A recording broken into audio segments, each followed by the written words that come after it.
Hello बच्चों, उम्मीद करते हैं सब ठीक होंगे। और हम पढ़ेंगे ईथर। ठीक है, तो हेडें डालो। ईथर, हेडें डाल लो ईथर।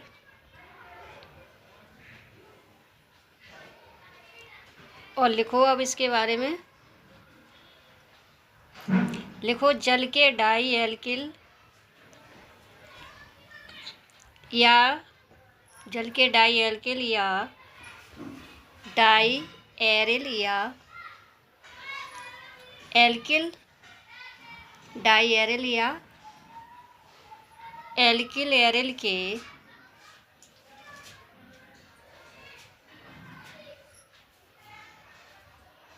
व्युत्पन्न होते हैं। एरिल के व्युत्पन्न होते हैं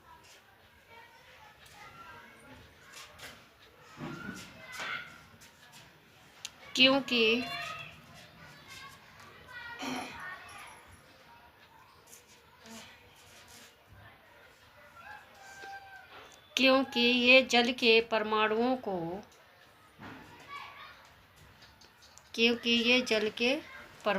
को समूह को प्रतिस्थापित करके प्राप्त हों, उन्हें ईथर कहते हैं। प्रतिस्थापित करके प्राप्त हों, उन्हें ईथर कहते हैं।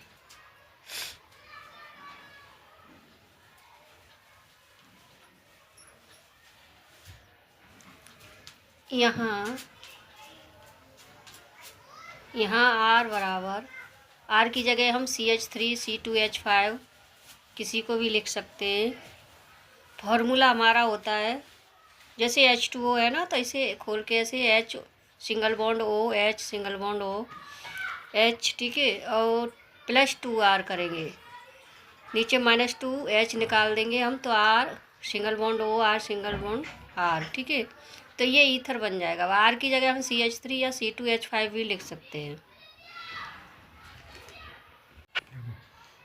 तो बच्चों इसे रब करते हैं हम, और बटा के लिखेंगे हम ईथरों का वर्गीकरण।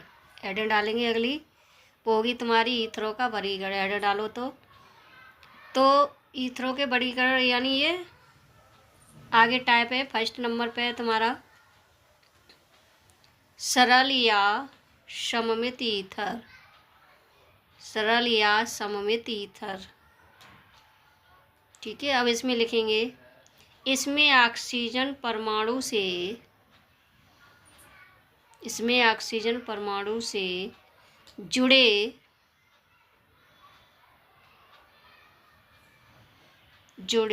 एल्किल समूह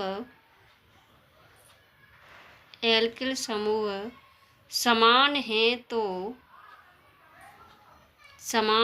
तो इसे सरल ईथर कहते हैं।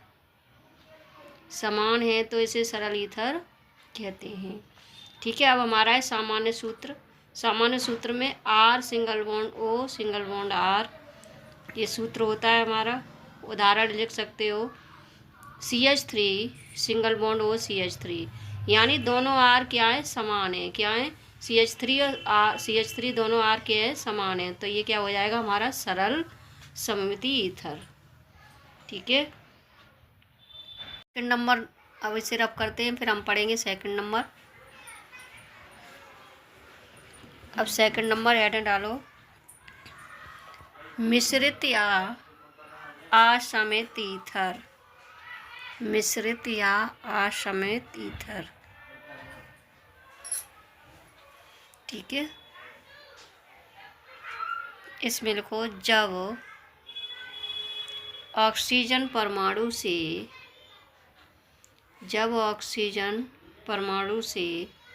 जुड़े दोनों एल्किल समूह, ऑक्सीजन परमाणु से जुड़े दोनों एल्किल समूह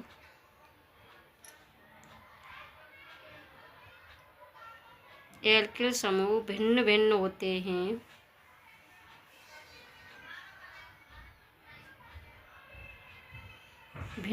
होते हैं तो उसे असमित ईथर कहते हैं। अब लिख लेंगे सामान्य सूत्र। इसमें लिखो R single bond O single bond R dash. ठीक है, ये भिन्न भिन्न है दोनों। इसको उदाहरण है C2H5 सिंगल बॉन्ड ओ C2H। तो ये यार अलग अलग हैं तुम्हारे, एक छोटा है, एक में कार्बन कम है और एक में ज़्यादा है।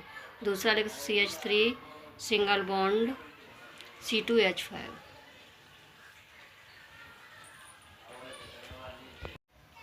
तो इसे रफ करते हैं। अब हम पढ़ेंगे आर समूह की प्रकृति के आधार पर वर्गीकरण। ठीक है, इसे रफ करते हैं, पहले नोट कर लो जल्दी से।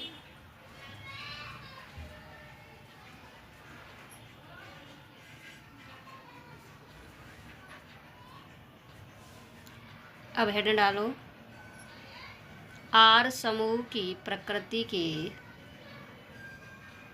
आधार पर वर्गीकरण। आर समूह की प्रकृति के आधार पर वर्गीकरण। नंबर 1 हेड डालोगे एलिफेटिक ईथर। एलिफेटिक ईथर, इसमें लिखो जब ईथर में आर व आर डैश दोनों एल्किल समूह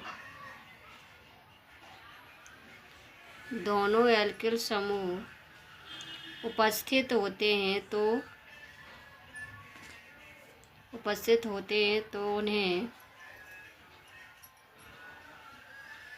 तो उन्हें एलिफेटिक ईथर कहते हैं। उदाहरण एग्जाम्पल लिख लो CH3 single bond O single bond CH3। ठीक है, ये क्या हो जाएगा डाई मैथिल ईथर। एक कार्बन है इसमें, तो एक कार्बन के लिए क्या बोलेंगे हम मैथिल। ठीक है, दूसरा example CH3 single bond O single bond C2H5।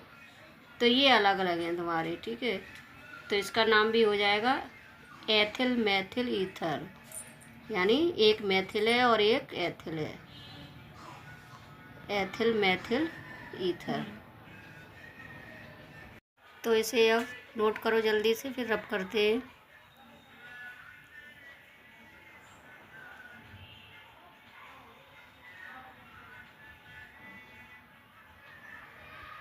अब दूसरी ऐड डालो एरोमेटिक ईथर। एरोमेटिक ईथर, इसमें लिखो जब ईथर में आर व आर डैश दोनों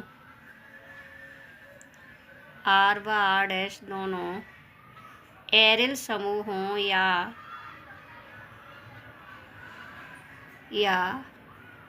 आर समूह हों या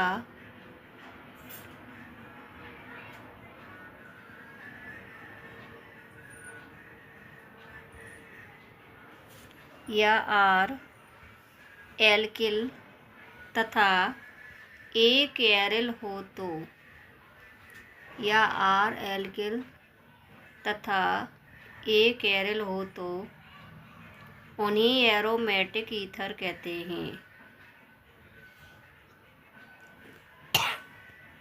उन्हें एरोमेटिक ईथर कहते हैं।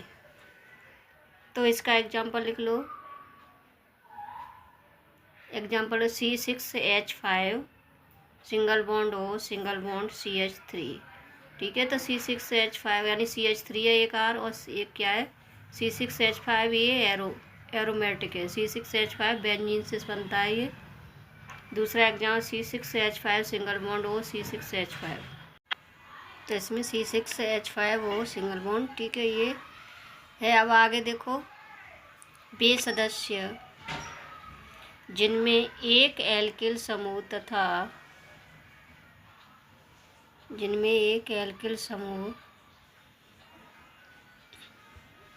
तथा एक एरिल्स होता है तो इसे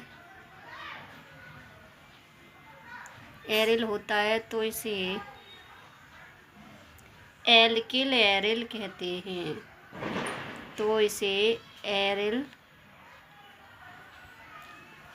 ठीक है। और जब दोनों सदस्य एरिल हों तो